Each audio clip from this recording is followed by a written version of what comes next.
વિદ્યાર્થી મિત્રો, ઓનલાઈન શિક્ષણમાં આપણું હાર્દિક સ્વાગત છે। ધોરણ 7 વિષય ગણિત, sky school Deesa, chapter number 2 અપૂર્ણાંક અને દશાંશ સંખ્યાઓ। આજે આપણે સ્વાધ્યાય 2.4 ની વાત કરીએ। તો પ્રશ્ન 1 જોઈએ કે પ્રશ્ન 1 એમ કે શોધો, બરોબર। તો અહીંયા સ્વાધ્યાય 2.4 ની અંદર ભાગાકાર કરવાના છે। જે ભાગાકારને આપણે કઈ રીતે ગણવા એની આપણે ઓનલાઈન ક્લાસની અંદર આપણે શીખવાડ્યું હતું તમને, બરોબર। ભાગાકાર કઈ રીતે કરવા। તો આજે આપણે દાખલા ગણીએ, બરોબર। સ્વાધ્યાય 2.4 ના પ્રશ્ન 1 આપણે જાણીએ કે શોધો, બરોબર। તો અહીંયા 12/3/4 આપ્યું છે, બરોબર। તો અહીં નિશાની શાની છે? ભાગાકારની। તો આપણે 12 ના 12 લખી દેવાના પહેલા, બરોબર। અહીંયા પૂર્ણ સંખ્યાનો અપૂર્ણાંક સંખ્યા સાથે ભાગાકાર છે, તો અહીંયા જે ભાગાકારની નિશાની છે, બરોબર। તો આપણે શું કરવાનું? 12 ભાગાકારની જગ્યાએ ગુણાકાર। આ 3/4 છે તો ગુણાકારની નિશાની કરી તો આનો વ્યસ્ત થઈ જાય, એ 4 ઉપર અને 3 નીચે, બરોબર। હવે અંશ અંશનો ગુણાકાર અને છેદ છેદનો અહીંયા કઈ ના હોય તો 1, 12 ચોક 48 એ રીતે પણ આવે, અને ભાગ્યા 3, 48 ભાગ્યા 3 એટલે 16 પણ થાય, 16 તરી 48 થાય, 16 તરી 48, 3 3 ઉડી ગયા। એ રીતે ના કરવું હોય તો 4 તારી 12, 3 3 ઉડી ગયા, અહીંયા કેટલા હતા? ચોખ્ખું ચોખ્ખું 16। આ રીતે પ્રશ્ન 1 નો બીજો દાખલો 14/5/6। તો 14 ભાગાકારની જગ્યાએ શું? ગુણાકારની નિશાની, આનો વ્યસ્ત લખી દેવાનો, 6 ઉપર અને 5 નીચે।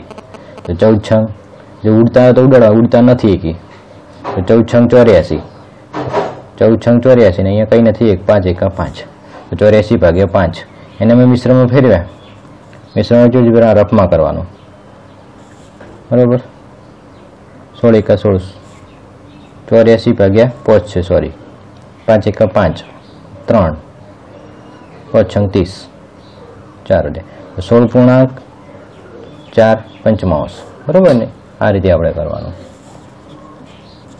એના પછી દાખલો છે 8/7/3। 8 કરવાના, 8 ના એમ લખી દેવાના, ભાગાકારની જગ્યાએ ગુણાકાર, આનો વ્યસ્ત 3 ઉપર ને 7 નીચે। તો 8 તારી 24 અને 7 1 7, 24/7 કરી એટલે મિશ્રમાં 3.3/7 થશે, બરોબર। આ રીતે આપણે તમારે જાતે ગણવાના છે દાખલા, અને ભૂલ ના પડે એ રીતે। એના પછી આપણે છે 4/8/3। તો 4 લખી દેવાના એમને, ભાગાકારની જગ્યાએ ગુણાકાર, આનો વ્યસ્ત 3 ઉપર ને 8 નીચે, બરોબર। અહીંયા ઉડતા તો ઉડાડવાના, ઉડે છે અહીંયા જો 8 ના હવે પડે, 4 2 8, તો 4 4 ઉડી ગયા, ઉપર વધ્યા કેટલા? 3, અને નીચે 2 વધ્યા, તો 3/2, 3/2 અને મિશ્રણમાં ફેરવીએ તો 1.1/2 આવે, 1.1/2। એના પછી આપણે જોઈએ કે 3/2.1/3। તો આપણે લખીએ 3 આ મિશ્રણને સાદા પૂર્ણાંકો કરીએ, 3 2 6 અને 1 7, 7/3। ચલો 3 ભાગાકારની જગ્યાએ ગુણાકારની નિશાની કરી, હવે 7/3 વ્યસ્ત લખીએ તો 3 ઉપર આવે અને 7 નીચે થઈ જાય। અહીંયા કેવું થઈ જાય? 3 નીચે હતા તો ઉપર આવી ગયા, અને 7 ઉપર હતા નીચે જતા રહ્યા, બરોબર। અહીંયા 3 તારી 9 અને 7 1 7 કંઈ ના હોય તો છેદની અંદર અંશ અંશનો ગુણાકાર, છેદ છેદનો, આને મિશ્રણ ફેર્યા 9/7 ને તો 1.2/7 આવે। આપણે આટલા સુધી જવાબ લખો તો પણ ચાલે, બરોબર। આવડશે? હા, આવડશે। એના પછી આપણે લખીએ 5/3.4/7। તો 5 7 તારી 21, 21 ને 4 25, 25/7 તો 5 ભાગાકારની જગ્યાએ ગુણાકાર, 7 ઉપર 25 નીચે, બરોબર। અહીંયા ઉડતા તો ઉડાડવા, હવે પડે 25 ના પાયો 25, તો 5 5 ઉડી ગયા, ઉપર વધ્યા 7 અને નીચે 5, 7/5 વધ્યા, એને આપણે મિશ્રણમાં ફેરવ્યા તો 1.2/5, બરોબર। ચલો પ્રશ્ન 2 એમ કે છે નીચે આપેલ દરેક અપૂર્ણાંકનો વ્યસ્ત શોધો। સંખ્યા આપી છે એનો વ્યસ્ત શોધવાનો છે, મેળવેલ વ્યસ્ત સંખ્યાનું જે સંખ્યા મળે છે એને શુદ્ધ અપૂર્ણાંક, અશુદ્ધ અપૂર્ણાંક અને પૂર્ણ સંખ્યામાં વર્ગીકરણ કરવાનું। જો વ્યસ્ત સંખ્યા છે, સંખ્યા આપી અને વ્યસ્ત સંખ્યા લખવાની, વ્યસ્ત સંખ્યાઓમાંથી શુદ્ધ છે અશુદ્ધ છે કે પૂર્ણ સંખ્યા શોધવાનું છે। અહીંયા કેટલા આપ્યા છે? 3/7, તો 3/7 વ્યસ્ત કેટલો થાય? તો 7 ઉપર આવી જાય, 3 નીચે આવી જાય, બરાબર। 7 ઉપર આવી જાય, 3 નીચે, વ્યસ્ત આવી ગયા। આ જે 7 તૃતીયાંશ આવ્યો એને અંશ કેવો છે? અંશ કેવો છે? આપણે રફમાં હું લખું છું કે અંશ 7 અને 3 કરતાં 7 કેવા મોટા છે, તો અંશ કેવો છે? આ રફમાં લખ્યું છે મોટો, અને છેદ નાનો. જેનો અંશ મોટો હોય એને અશુદ્ધ પૂર્ણાંક કહેવાય. તો આપણે વર્ગીકરણ કરવું હોય તો 7/3 કેવા છે? અશુદ્ધ પૂર્ણાંક. બરોબર. એના પછી છે 5/8. તો 5/8 વ્યસ્ત 8 ઉપર જતા રહે અને 5 નીચે. તો જેનો અંશ મોટો એ અશુદ્ધ પૂર્ણાંક. આગળ જોઈએ અંશ 8 મોટા છે ને 5 કરતા, તો અશુદ્ધ પૂર્ણાંક. આગળ આપણે ચર્ચા કરી ગયા છે અશુદ્ધ, શુદ્ધ ને બરોબર પૂર્ણ સંખ્યાઓ કોને કહેવાય. હવે 9/7. તો 9/7 વ્યસ્ત 9/7 વ્યસ્ત કેટલો થાય? 7 ઉપર અને 9 નીચે. બરોબર. 7 ઉપર 9 નીચે, તો 7 9 થયા. 7 9માંથી અંશ કેવો છે? નાનો છે. અંશ નાનો હોય તો શુદ્ધ પૂર્ણાંક, અશુદ્ધ ના કહેવાય. પેલા અશુદ્ધ હતા. બરોબર. અંશ મોટો હોય તો અશુદ્ધ, અહીંયા અંશ નાનો છે. બરોબર. શુદ્ધ પૂર્ણાંક. બરોબર. શુદ્ધ પૂર્ણાંક. પછી 6/5. 6/5 આપણે વ્યસ્ત લખવો હોય, 6/5 વ્યસ્ત તો 5 ઉપર આવી જાય અને 6 નીચે. તો અંશ કેવો છે? નાનો, છેદ મોટો છે. તો અંશ નાનો છે 5/6, તો એને પણ શુદ્ધ પૂર્ણાંક જ કહેવાય. શુદ્ધ પૂર્ણાંક.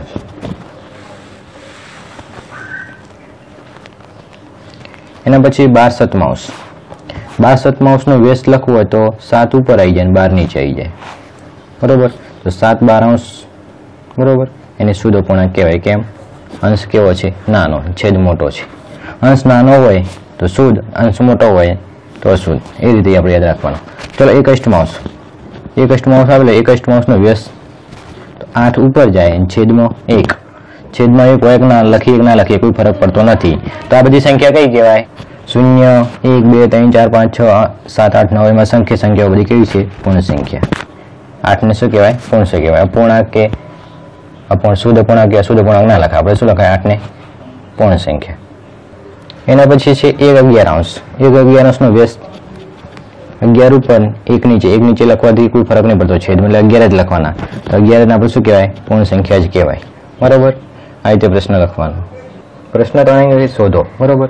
અહીંયા અપૂર્ણાંકના પૂર્ણ સંખ્યાના ભાગાકાર આપ્યા છે. તો 7/3 ભાગ્યા 2. તો 7/3 તો લખવાના. ભાગાકારની જગ્યાએ ગુણાકાર. અહીંયા છેદમાં કંઈ નહીં તો 1. તો 1 ઉપર આવે અને 2 નીચે જશે. બરોબર.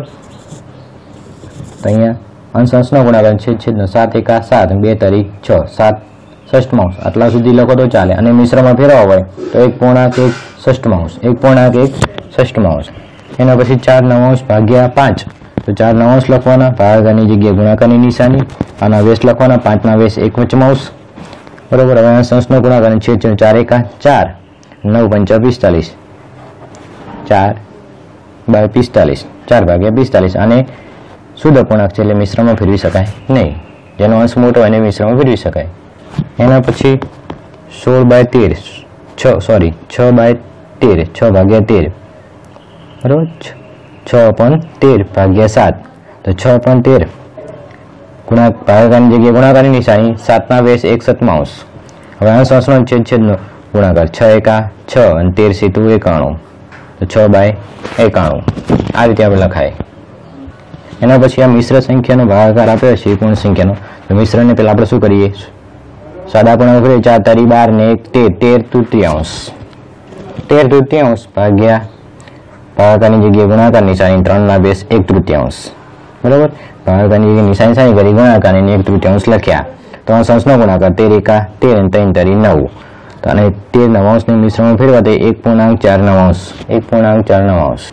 એના પછી આપણે જોઈએ કે 3.1/2 ભાગ્યા 4. તો આ મિશ્ર સંખ્યા છે ને આપણે સાદા પૂર્ણાંક હોય 3 × 6 અને 1 7 7/2 લખી દીધા. તો ભાગાકારની જગ્યાએ ગુણાકારની નિશાની. 4 વ્યસ્ત 1/4. હવે અંશનો છેદનો ગુણાકાર. તો 7 એકા 7 અને 4 × 8.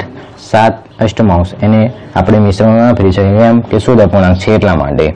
એના પછી છે મિશ્ર સંખ્યા આપેલી છે 4.3/7 ભાગ્યા 7. તો આની 7 ચોક 28, 29, 31, 31 સત્તાંશ, ભાગાકારની જગ્યાએ ગુણાકાર નિશાની, 7 વ્યસ્ત 1 સત્તાંશ, અંશ અંશનો છેદ છેદનો 31 એકા 31 ને 7 7 49, આ રીતે 31/49 જવાબ આવે. પ્રશ્ન 4 કે શોધો. બરોબર, પ્રશ્ન 4 નો પહેલો દાખલો, અપૂર્ણાંકનો અપૂર્ણાંક સાથે ભાગાકાર આપેલો છે. તો 2 પંચમાંશ ભાગ્યા 1 દૂતીયાંશ. તો 2 પંચમાંશ તો લખી દીધા આપણે, 2 પંચમાંશ. ભાગાકારની જગ્યાએ ગુણાકારની નિશાની, 1 દૂતીયાંશના વ્યસ્ત 2 ઉપર ને 1 નીચે, અંશ અંશનો છેદ છેદનો ગુણાકાર, 2 દુ 4 અને 5 એકા 5, 4 પંચમાંશ. બરોબર, 4/5 એટલે શુદ્ધ અપૂર્ણાંક છે એટલે મિશ્રમાં ફેરવી શકાય નહીં. એના પછી આપણે જોઈએ 4 નવાંશ ભાગ્યા 2 તૃતીયાંશ. તો 4 નવાંશ ભાગાકારની જગ્યાએ ગુણાકાર, 2 તૃતીયાંશનો વ્યસ્ત 3 ઉપર અને 2 નીચે, 3 ઉપર અને 2 નીચે એટલે 3/2. અહીંયા ઉડતા હોય તો ઉડાડવા, ના ઉડતા તો નહીં, ઉડે છે. કેમ કે 3 તરી 9. બરોબર, આ 3 3 ઉડી ગયા, 2 દુ 4, 2 ઉડી ગયા, ઉપર વધ્યા 2, નીચે વધ્યા 3, તો 2/3. આ રીતે લખવાના 2 તૃતીયાંશ. એને આપણે મિશ્રમાં ફેરવી શકીએ નહીં, કેમ કે અંશ નાનો છે છેદ મોટો છે. પ્રશ્ન 4 નો દાખલા નંબર 3, 3 સત્તાંશ ભાગ્યા 8 સત્તાંશ. તો 3 સત્તાંશ તો આપણે લખી દઈએ, ભાગાકારની જગ્યાએ ગુણાકાર, 8 સત્તાંશનો વ્યસ્ત 7 ઉપર ને 8 નીચે, 7 અષ્ટમાંશ. હવે અંશ અંશનો ગુણાકાર છેદ છેદનો. બરાબર, એ રીતે આવડતું એ રીતે. તો આપણે શું કરીશું, અહીંયા 7 7 ઉડી જાય તો ઉડાડી દેવાના, બધા કેટલા 3 ને ભાગ્યા 8, અને આપણે મિશ્રમાં ફેરવી શકીએ નહીં કે શુદ્ધ અપૂર્ણાંક છે એટલા માટે. એના પછી આપણે જોઈએ કે 2 પૂર્ણાંક 1 તૃતીયાંશ ભાગ્યા 3 પંચમાંશ. આ મિશ્ર સંખ્યાને આપણે સાદા પૂર્ણાંક કરીએ, 3 દુ 6 અને 1 7, 7 તૃતીયાંશ ભાગ્યા 3 પંચમાંશ. ચલો, 7 તૃતીયાંશ ભાગાકારની જગ્યાએ ગુણાકારની નિશાની અને 5 ઉપર ને 3 નીચે, 3 પંચમાંશનો વ્યસ્ત 5 તૃતીયાંશ. હવે અંશ અંશનો ગુણાકાર છેદ છેદનો, 7 પંચા 35 અને 3 તરી 9, 35/9 નો મિશ્રમાં ફેરવીએ તો 3.8 નવાંશ જવાબ આવે. બરોબર, મિશ્રમાં ફેરવો ચાલે, આટલા સુધી લખો તો પણ ચાલે. બરોબર, આગળ જોઈએ 3.1 દૂતીયાંશ ભાગ્યા 8 તૃતીયાંશ. તો 3 દુ 6 અને 1 7, 7 દૂતીયાંશ. બરોબર, સાદા પૂર્ણાંક ફેરવી દીધું, ભાગાકારની જગ્યાએ ગુણાકાર, આનું 8 તૃતીયાંશનો વ્યસ્ત 3 ઉપર ને 8 નીચે, તો 3 અષ્ટમાંશ. બરોબર, હવે 7 તરી 21 અને 8 દુ 16, ઉડતા નહીં એટલે અંશ અંશનો ગુણાકાર છેદ છેદનો ગુણાકાર. હવે 21/16 આવ્યા, આ જવાબ પણ ચાલે, અને મિશ્રમાં ફેરવા તો 1.5 16અંશ, 1.5 16અંશ. તો એના પછી આપણે જોઈએ કે 2 પંચમાંશ ભાગ્યા 1.1 દૂતીયાંશ. તો 2 પંચમાંશ લખી દીધા, ભાગાકાર ને ભાગાકાર, અને મિશ્રમાંથી સાદા પૂર્ણાંકો ફેરવીએ, 2 એકા 2 ને 3, 3 દૂતીયાંશ. તો 2 પંચમાંશ ભાગાકારની જગ્યાએ ગુણાકાર, આના વ્યસ્ત 3 દૂતીયાંશના 2 તૃતીયાંશ થઈ જાય. બરોબર, અને વ્યસ્ત લખ્યું એટલે અહીંયા ઉડતા તો ઉડાડવા, ના ઉડે કંઈ નહીં, તો 2 દુ 4 નથી ઉડતા, તો 4 લખી દીધા, 5 તરી 15, 4/15. હવે આપણે જોઈએ કે 3.1 પંચમાંશ ભાગ્યા 1.2 તૃતીયાંશ. તો મિશ્રમાંથી પહેલાં આપણે સાદામાં ફેરવીએ તો 5 તરી 15 ને 16, 16 પંચમાંશ ભાગ્યાનો ભાગ્યા, 3 એકા 3, 4 ને 5, 5 તૃતીયાંશ. બરોબર, સાદા પૂર્ણાંક ફેરવ્યા, હવે 16 પંચમાંશ તો લખી દેવાના, ભાગાકારની જગ્યાએ ગુણાકારની નિશાની, 5 તૃતીયાંશના વ્યસ્ત 3 ઉપર આવશે અને 5 નીચે જશે, એટલે કે 3 પંચમાંશ થશે. હવે ઉડતા તો ઉડાડવા, ના ઉડે તો 16 તરી 48 ને 5/25, 48/25 ને મિશ્રમાં ફેરવા તો 1.23 1.23 ના ફેરવો તો ચાલે, 48/25 સુધી રાખો તો પણ ચાલે. ચલો, અહીંયા 5 દુ 10 ને 11, 11 પંચમાંશ. મિશ્રમાંથી સાદા પૂર્ણાંક, ભાગ્યા તો ભાગ્યા, 5 એકા 5 ને 6, 6 પંચમાંશ. બરોબર, 11 પંચમાંશ લખી દીધા, ભાગાકારની જગ્યાએ ગુણાકાર, તો આનું વ્યસ્ત થઈ જાય 6 પંચમાંશનું 5 ષષ્ઠમાંશ થઈ જાય. બરોબર, ઉડતા ઉડાડવા, ના ઉડે તો ઉડે છે 5 5, તો 11 ભાગ્યા 6, 11/6, અને મિશ્રણ ફેરવા તો 1.5 ષષ્ઠમાંશ.